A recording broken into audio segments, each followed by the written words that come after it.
आप सुन रहे हैं द कहानीबाज।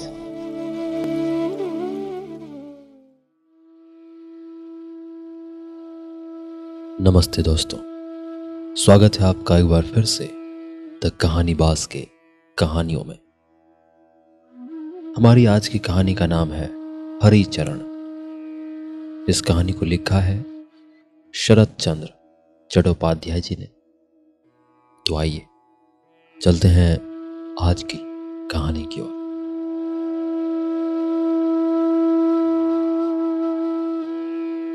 बहुत दिन पहले, लगभग 10-12 साल की बात है। उस समय दुर्गादास बाबू वकील नहीं बने थे।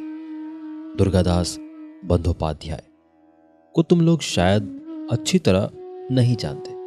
मैं अच्छी तरह जानता हूं। आओ उनसे आज परिचय करा दो।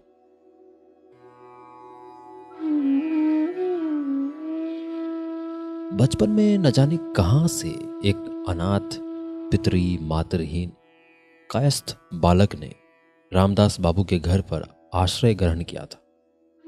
सब कहते थे कि लड़का बड़ा नेक है, बहुत सुंदर और बुद्धिमान। दुर्गादास बाबू के पिता का प्रिय भृत्य था। सब काम वह खुद अपने ऊपर ले लेता था। गाय को चारा देने से लेकर बाबू को तेल लगाने तक के सब काम वह स्वयं करना चाहता था। उसे सदा व्यस्त रहना अच्छा लगता था। लड़के का नाम था हरिचरण। गृहिणी अक्सर हरिचरण के काम को देखकर अचरज में आ जाया करती थी। बीच बीच में फटकार कर कहती भी थी, हरि, और भी तो नौकर है, तू अभी बालक है, क्यों इतना खटता है। हरि के अवगुणों में था उसका हंसना। हंसना बहुत अच्छा लगता था उसे। वो हंसकर जवाब देता, माँ, हम लोग गरीब आदमी हैं, खटना पड़ेगा हमेशा, हमें बैठे रहकर क्या होगा। इस तरह कामकाज, आराम और स्नेह में हरिचरण का करीब 1 साल गुजर गया।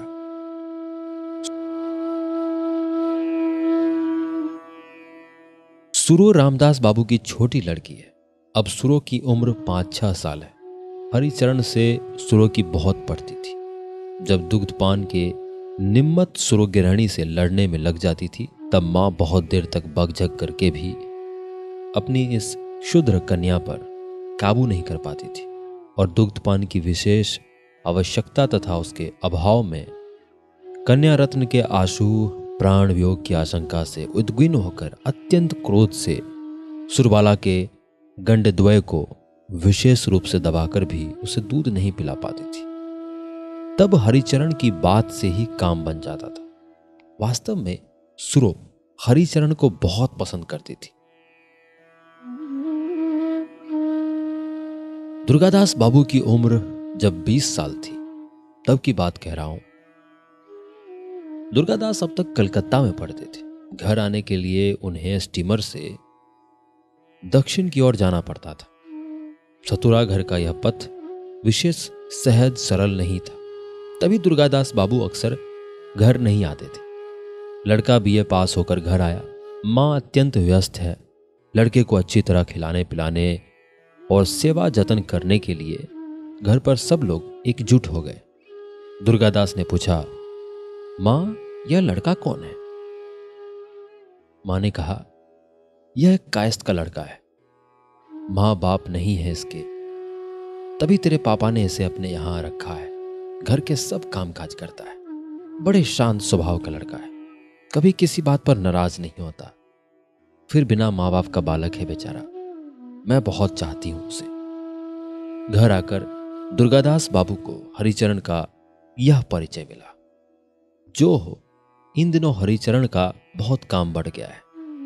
इस कार्य बुद्धि से वह असंतुष्ट नहीं वरन संतुष्ट ही प्रतीत होता है। छोटे बाबू यानी दुर्गादास को स्नान कराना, जरूरत के वक्त पानी भरा गड़वा, ठीक समय पर पान का डिब्बा, हुक्का वगैरह पेश करने में बहुत पटु है हरिचरण। दुर्गादास बाबू अक्सर सोचते हैं कि लड़का बहुत इंटेलिजेंट है, अतः कपड़ों में चुनट डालने और हुक्का भरने के काम हरिचरण के ना करने पर दुर्गादास बाबू को पसंद नहीं आते थे। कुछ समझ नहीं आता, कहाँ का पानी कहाँ जाकर मरता है। बड़ा दुरह तत्व है यह। क्या तुमने देखा है कि अच्छी बात का अच्छा ही परिणाम होता है? क्या कभी बुरा नहीं होता? यदि तुमने ना देखा हो तब आओ, आज मैं तुम्हें दिखाऊं यह दुरह तत्व। आज दुर्गादास बाबू का एक शानदार भोज में निमंत्रण है। घर भोजन नहीं करेंगे, शायद बहुत रात गए लौटेंगे, इसीलिए हरिचरण को नित्य का कार्य संपन्न करके सो जाने को कह गए। अब हरिचरण की बात कहता हूं। दुर्गादास बाबू रात को बाहर के बैठक खाने में ही सोते थे।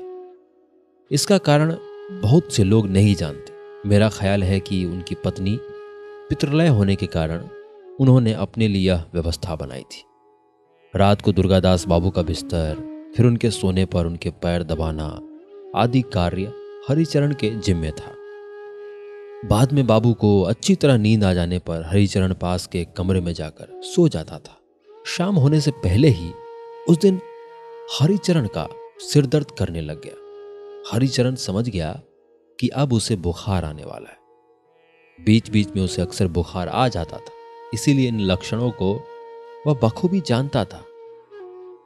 हरिचरण और नहीं बैठ पाया, अपने कमरे में जाकर सो गया। छोटे बाबू का बिस्तर नहीं लगा है, यह बात उसे याद नहीं रही। रात को सबने भोजन किया, पर हरिचरण भोजन करने नहीं आया। गिरानी देखने आई, हरिचरण सोया था। उसके बदन पर हाथ लगाकर देखा कि बुखार है। समझ गई कि बुखार आ गया है उसे। लिहाजा उसे और कुछ ना कहकर वह चुपचाप चली गई। रात का दूसरा पहर हो चला था। भोज के उपरांत दुर्गादास बाबू ने घर आकर देखा कि उनका बिस्तर नहीं लगा है। एक तो उन्हें नींद नहीं आ रही थी, फिर तमाम रास्ते यही सोचते आ रहे थे कि बिस्तर पर पड़ जाएंगे। हरिचरण उनके श्रांत पदयुगल से बिनामा यानी जूते खोलकर धीरे धीरे उन्हें दबाने लगेगा और वे आराम से तंद्रा में गड़गड़ाने का नल मुंह से लेकर आंखें खोलकर एकदम सुबह की रोशनी देखेंगे। बिल्कुल निराश होकर वे गुस्से से आग बबूला हो गए। 2-4 बार हरिचरण हरि हरे आदि कहकर चिल्लाए, लेकिन कैसे आए हरि?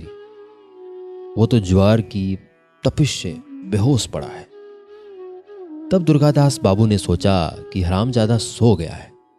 उसके कमरे में जाकर देखा कि अच्छी तरह ढक ढांप कर सो रहा है। सहन नहीं हुआ, उन्होंने बड़ी शक्ति से बाल पकड़कर खींचकर उसे बैठाने की कोशिश की, लेकिन हरि ढुलक कर बिस्तर पर सो गया। तब अत्यंत क्रोधवश दुर्गादास बाबू ज्ञान शून्य हो गए। हरि के पीठ पर उन्होंने सबूत पदाघात किया। करारी चोट खाकर वह होश में आकर बैठ गया बिस्तर के ऊपर। दुर्गादास बाबू बोले, दुधमुआ बच्चा है क्या तू, जो सो गया था? बिस्तर कौन लगाएगा? मैं। बातचीत में उनका क्रोध और बढ़ गया। हाथ में बेंत से हरिचरण की पीठ पर फिर उन्होंने 2-3 वार कर दिए। हरि जब रात को पद सेवा कर रहा था, तब संभवतः एक बूंद गर्म पानी दुर्गादास बाबू के पैर पर टपक पड़ा था।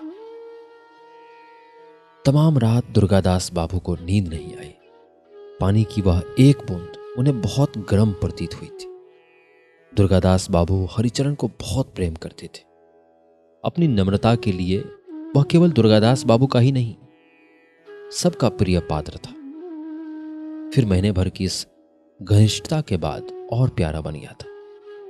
रात को कितनी ही बार दुर्गादास बाबू के मन में यह बात आई थी कि जाकर एक बार देख आए कि उसकी पीठ में कितनी चोट आई है, कितनी सूजन आ गई है। पर वह तो नौकर है, यह उनके लिए मुनासिब नहीं।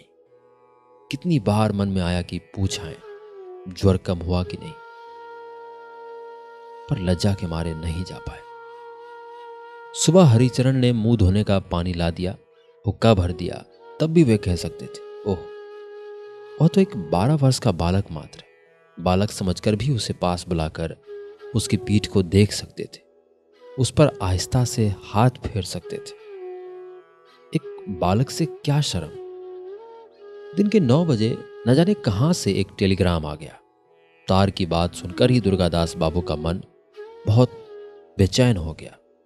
तार खोलकर देखा कि स्त्री अत्यंत पीड़ित है। धड़ से उनकी छाती एक हाथ बैठ गई। उसी दिन उन्हें कलकत्ता के लिए रवाना होना पड़ा। गाड़ी में बैठकर उन्होंने सोचा, हे भगवान, प्रायश्चित होगा क्या? अक्सर महीना भर हो गया है, आज दुर्गादास बाबू का मन प्रसन्न है। उनकी पत्नी ठीक हो गई है। आज उन्हें पथ्य मिला है। घर से आज एक चिट्ठी आई है। चिट्ठी दुर्गादास बाबू के छोटे भाई ने लिखी है। पत्र के आखिर में पुनश्च करके लिखा गया है, बड़े दुख की बात है कि कल सुबह 10 दिन के ज्वर विकार से हरिचरण की मृत्यु हो गई है। मरने से पहले उसने बहुत बार आपको देखने की तमन्ना जाहिर की थी। ओह मातृ पितृ वहीन अनाथ। दुर्गादास बाबू ने धीरे धीरे पत्र के 100 टुकड़े करके उन्हें फेंक दिया।